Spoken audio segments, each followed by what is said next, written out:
I've talked a lot about SANTISHI as the foundation for Xingyi Quan, internal power.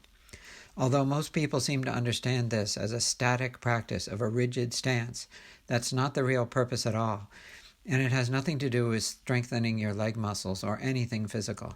It's not actually a stance at all. It's a process and a technique of active internal energy mobilization. There are three fundamental elements to it. Therefore, the name Santi, which means three essentials. These three essentials of inner protocol engage the three elements of internal energy cultivation. A, for accumulate or activate in the pelvis and lower abdomen. R, for rebound or dropping the energy to the soles of your feet and allowing it to rebound back upward with intensification. And C, for catching the power to control it for application using your hands. I have thoroughly explained the A and R conditions in my books and blog posts and training films. You'll have to refer to those. Basically, there's a mental or energetic engagement at the pelvis, a soft counter twist supported by the rear or closer hand in SANTISHI. Then there's learning to create that same soft counter twist, but to originate it from the soles of your feet. Now, this little film teaches only the simple appearing but crucial final thing, which is the C of the arc, the catch part. All you have to do, once you can sustain engagement of the A and R elements throughout your standing session, then you're ready for this. All you have to do is to create the feeling of rotation in the front hand. The front hand doesn't have to be actually fully vertical. Don't be rigid about it. But it should feel to you as though it's seeking verticality. Although many teachers now show the front hand in SANTISHI as just a flat palm, sort of facing the enemy, in fact, it should be the fully open tiger mouth shape, where the index finger stands slightly apart and a bit more upright, kind of index finger privileged, as I sometimes say. You can see this tendency in the photographs of Wang Shujin, who was the greatest exemplar of this style of Xingyi in recent times, in the late 20th century. Then, while standing and having engaged the A and R components, you create a feeling, not actual physical movement, of rotation of your forward hand, that forward hand I just described.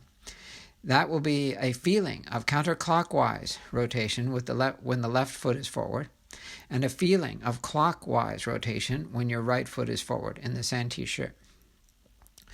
Do not actually rotate your hand, but feel as though you are, or as though you're about to. Maintain that feeling without tension, without any excess rigidity, throughout your standing on one side, and then you switch and re-engage on the mirror image side.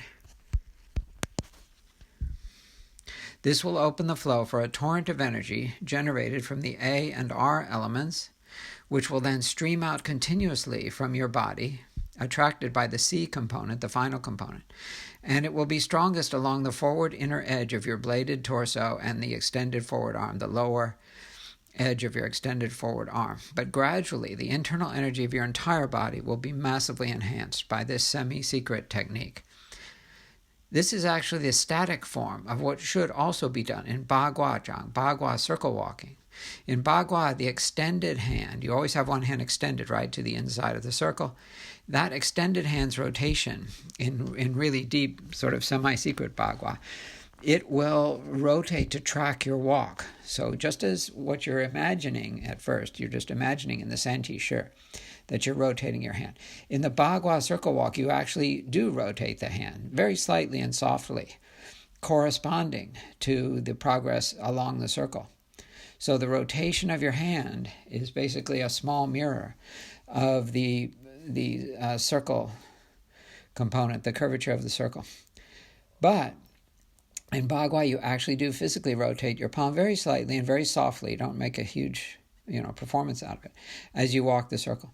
And that is why traditionally the Bagua circle walk has only 8 steps, which most people don't know why. They assume it's just more numerology. But it's a practical thing. It's because at the 8th step, with this method, your hand has rotated as much as physically reasonable to do and as much as compatible with staying soft. So you sort of come to the end of what you can rotate while still keeping the basic configuration you need for Bagua. So you need to switch. You do the danhuanzhang. You do your change and you reset. Now you've got your other hand extended to the center. And you begin the same thing again. These very soft, slight rotational tracking. But anyway, that's Bagua. The technique is at its most powerful in the mental-only form, which is the Xingyi Quan version of SANTISHI.